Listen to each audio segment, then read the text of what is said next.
They had me do a lot of things like grip strength. They did a lot because that was one of my more affected areas as far as strength. That was even, I'd say even less than half my right side was my grip. They also did, they would have me like lift my shoulders and they'd hold it down, pull my arm in, like curling, and do both sides and just kind of see where the strength were on both sides. They could tell how much weaker it was. And they kind of did that almost like every muscle group, including my legs, calves. They did everything. So they always do that. Every time I go into the neurosurgeon, they do those tests to kind of see where I'm at. So that was the biggest other one they did. I had low back. I had a lot of pain in my low back and upper back, but that on the MRI, another thing they found was I had like slightly herniating discs. That's really where I got the pain. Other than when I actually got the stinger, because that was pretty painful, but there was not really any pain other than that. And I ended up going to physical therapy for that later for my herniated discs. So no, it was really just the weakness. There was never much pain involved other than my back. But that was a different. I mean, that was from football too, but it was a different injury. Once I was discharged from the ER, they put me on spinal cord rest for about 3 months. I wasn't allowed to leave the house. I couldn't go to school. They told me not even get in a car other than to come to my doctor's appointments for it. So, and you can imagine I was 16 years old. I was really involved with school, with my friends, with football, and then all of a sudden it was just taken away. And I couldn't even leave the house. So, which was probably the hardest part of it all. It was just like, not only did I find out I had a spinal cord injury, but then it was like my whole life was turned upside down. So, and then it was just to come to the doctors and they were going to put me in physical therapy, but really it was mainly for my herniated disc. As far as my strength went, they told me they would work some on it in physical therapy, but most of it was either going to just stay the same and I'd never gain any back, or maybe gain some back if I worked out hard enough, but continue to see my doctor, and that was basically the plan. I was in physical therapy the first time for a few months for sure. I can't remember the exact period of time.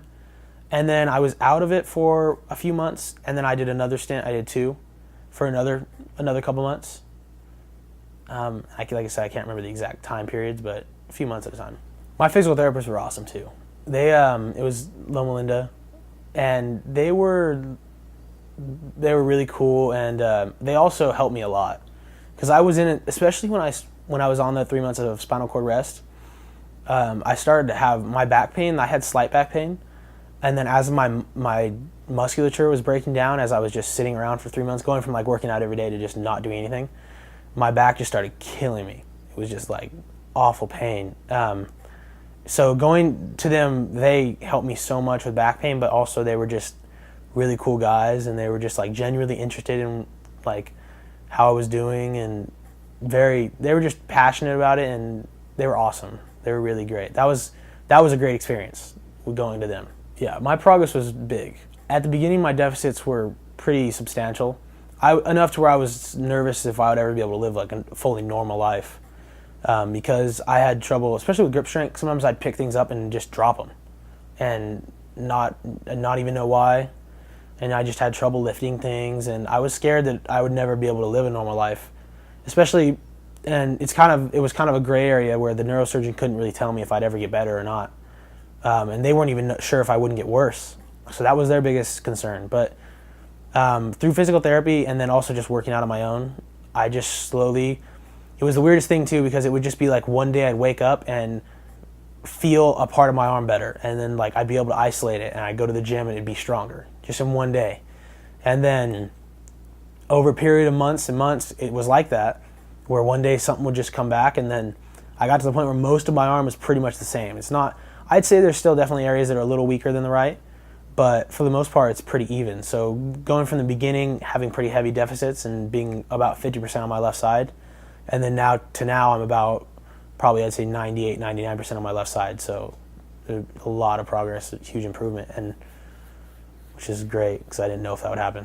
Yeah, my job at the restaurant helped me a lot.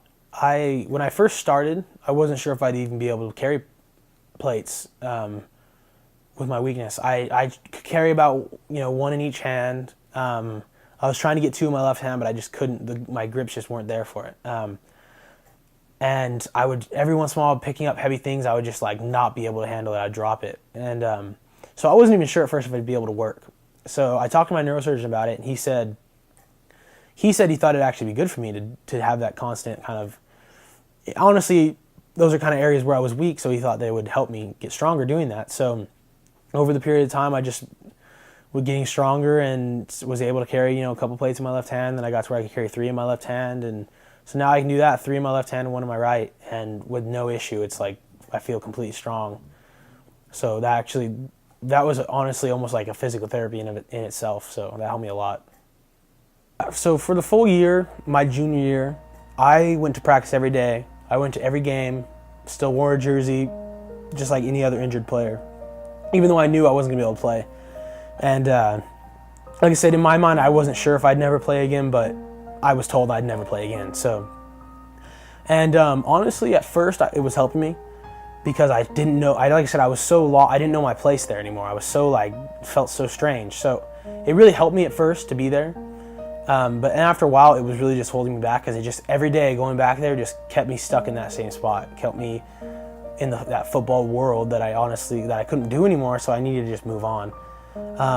And so at the very end of my junior year, I was getting just very fed up with going. But I didn't even notice. I didn't notice it. I just noticed I was getting even worse. And one day, my football coach came over at like 11 o'clock at night, and he's a busy guy, so I knew something was up. And him and my parents just told me that I couldn't go anymore. That going there was just not, it was actually harmful for me, and I thought it was the best thing for me, but it was actually hurting me.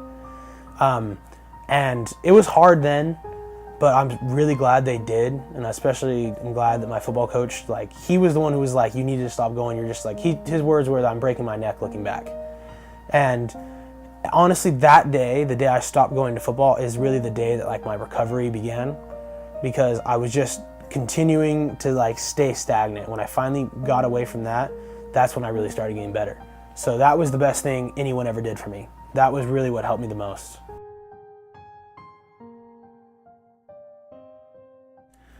My support system for that 3 months was really good. My football team, at least a few guys came over every night after practice. My coach, a few of my coaches came over frequently, at least once a week, see how I was doing. They'd bring me stuff, like ice cream or something, hang out with me for a while so that I didn't just feel like I was stuck in the house. Even though I couldn't leave, I could still talk to my friends, and that helped me a lot get through that.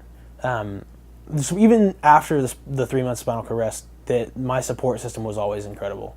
So that really helped me get through it, because it was a pretty hard time in my life, and I couldn't have done it without them. My family was always there for me. It's the same thing. They're even more so. I mean, I could not have done it without them. They put up with me a lot. I was in pretty bad moods all the time, and they put up with it. So I'm really thankful for them, and they helped me get through it. I really don't have any limitations.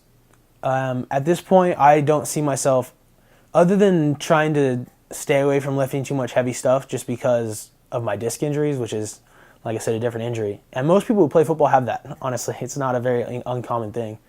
So other than just, like I said, being careful not to lift too much heavy stuff on my back, really no. I mean, I'm pretty much 100%. I don't feel like there's anything I can't do. I don't feel like I have any limitations. So I really don't live my life afraid at all. I do anything I want. I ride my Razor, which is like an off-road vehicle. I can go snowboarding if I want. I can go to the gym and work out as hard as I want.